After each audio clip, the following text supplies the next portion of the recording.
క్రీస్తు సిలువలో పలికిన రెండవ మాట లూకా సువార్త 23వ అధ్యాయం 43వ వచనం.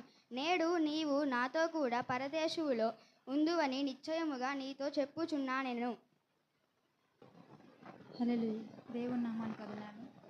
అయ్యగారికి నా వందనాలు. ఈరోజు నేను చెప్పబోయే మాట ఏంటంటే దేవుడు సిలువలో పలికిన రెండవ మాట ఏమిటంటే నేడు నీవు నాతో కూడా పరదేశులై ఉందువని నిశ్చయంగా నీతో చెప్పుచున్నాను నేను. ఈ మాట దేవుడు ఎవరితో పలికారంటే దొంగతోటి. దేవుడు ఇద్దరు దొంగల మధ్యలో సిలువ వేసినప్పుడు దేవుడు ఒక దొంగ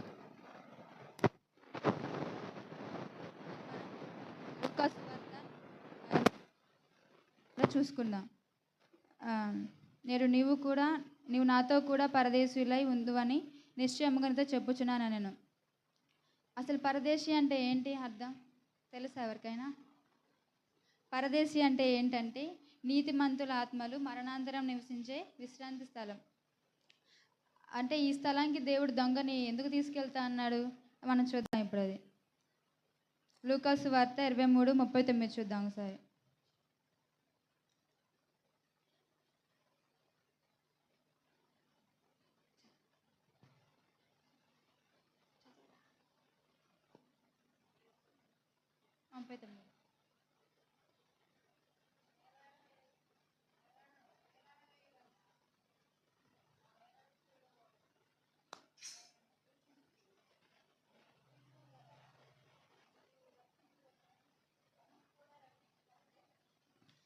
అయితే ఏంటంటే దేవుణ్ణి సెలవేసినప్పుడు అక్కడున్న జనం అందరూ అలానే అన్నారు, నీవు దేవుడు కదా, దేవుడి కుమారుడు కదా, నిన్ను రక్షించుకో, అలాగే మమ్మల్ని కూడా రక్షించు అన్నప్పుడు ఈ ఇద్దరు దొంగలు కూడా అలాగే అంటారు, నీవు దేవుడి కుమారుడు కదా, నిన్ను రక్షించుకొని మమ్మల్ని కూడా రక్షించుము అని అందరితో పాటు వాళ్ళు అన్నారు.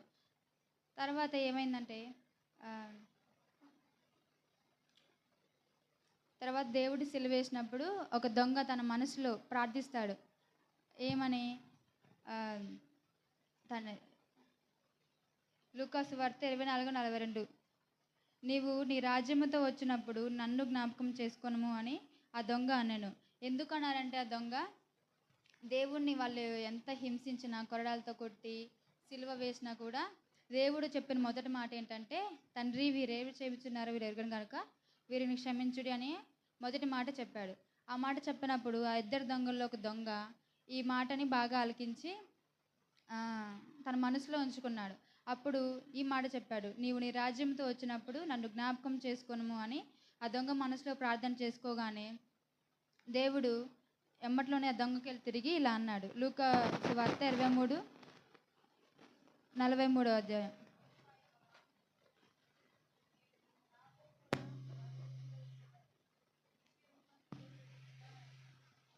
అప్పుడు దేవుడు ఏం చెప్తారంటే వెంటనే ఆ దొంగకెళ్ళి తిరిగి నీవు నాతో కూడా పరదేశికి వచ్చుచున్నావని దేవుడు ఆ దొంగతో అనెను. ఇప్పుడు దేవుడిని ఎందుకు ఇద్దరు దొంగల మధ్య సిలువ వేయబడ్డారంటే